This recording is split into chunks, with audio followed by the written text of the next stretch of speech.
I guess then we'll move on to the report on Youth Art Month, and Mrs. Genrich will be here to speak to that.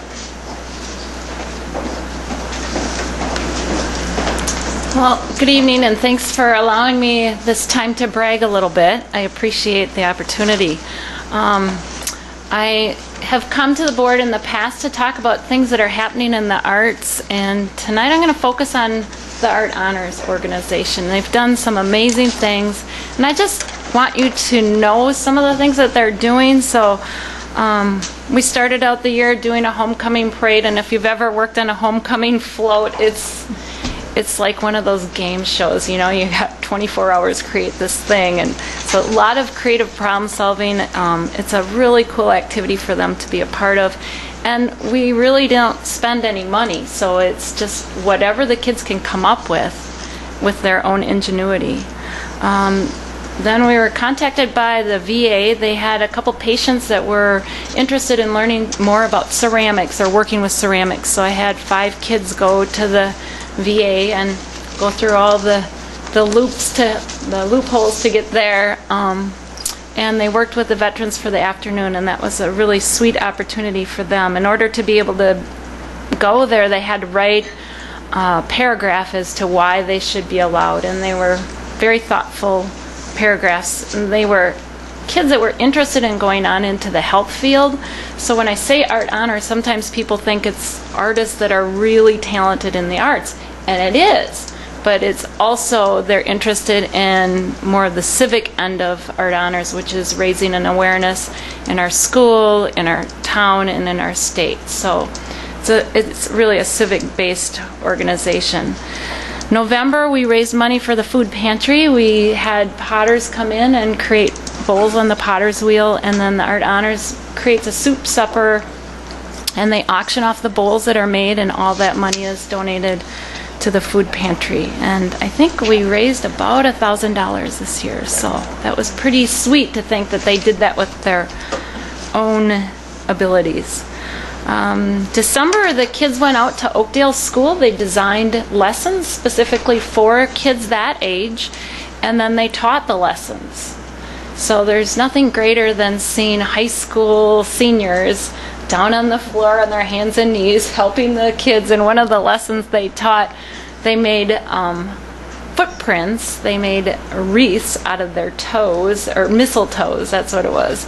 And so the kids were down on the floor washing the children's feet, laughing about how they were going to go home at night and hopefully they had all the green paint out of their toes so that the parents weren't worried that something else was going on.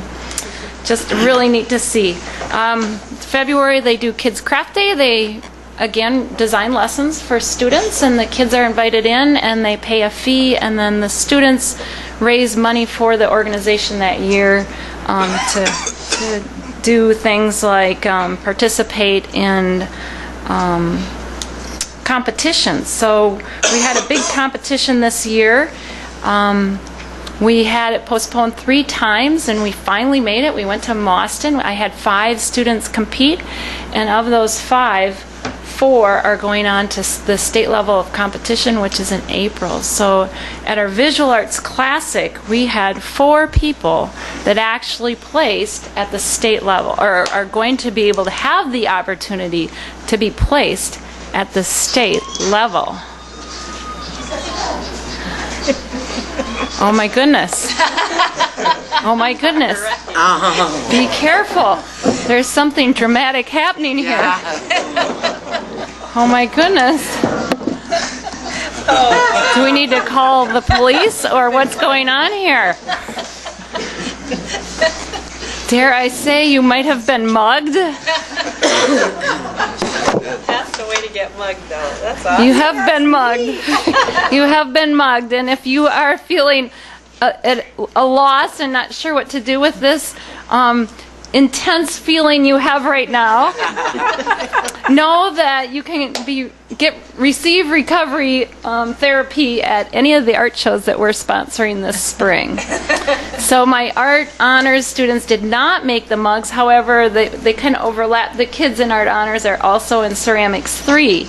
And I was talking to my Ceramics 3 students about what school board people do and that they're people like us every day doing their job, but then after their job they come here and they donate their time and they decide what's important, and we collectively decided we should do something for you.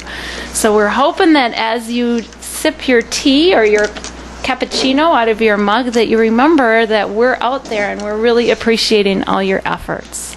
So I had some assistants. I'm going to have them introduce themselves to you. You want to go ahead? We're the advanced ceramic class. We're all in ceramics 3, and yeah. I'm Clint. I'm Alex. I'm Morgan. So these are some of my talented students that I get to work with every day. So thank you for all your hard work, all of you that you do, and hopefully you will come to one of those art shows. Yes. Thank you very much. I'm debating what I want to drink out of this. Thank you very much. Yes, thank you. Yeah, let me just say, Mrs. Genrich, we are very appreciative of all the work you do, and you've been a real cheerleader for the art department. And I've said it before, I'll say it again, we profile and showcase athletics a lot, and it's exciting. I don't think we give enough attention to all of our talent in the art department, and anytime you want to come to our meeting and showcase it, you are more than welcome. You're adding some excitement and interest to our meetings. And Mrs. Deming just mentioned our trip to New York City, and we went to several places, Radio City Hall and the Rockefeller Center, and all of those places, a common feature was beautiful art. And, you know, again, I love athletics, but they come and go. Art endures decades, centuries, millennia, and so it's just a vital part of civilization and society, and we really appreciate what you contribute to our school and our community.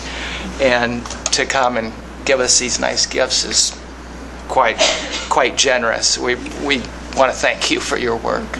But thank you for your support. Absolutely. Thank you. Great.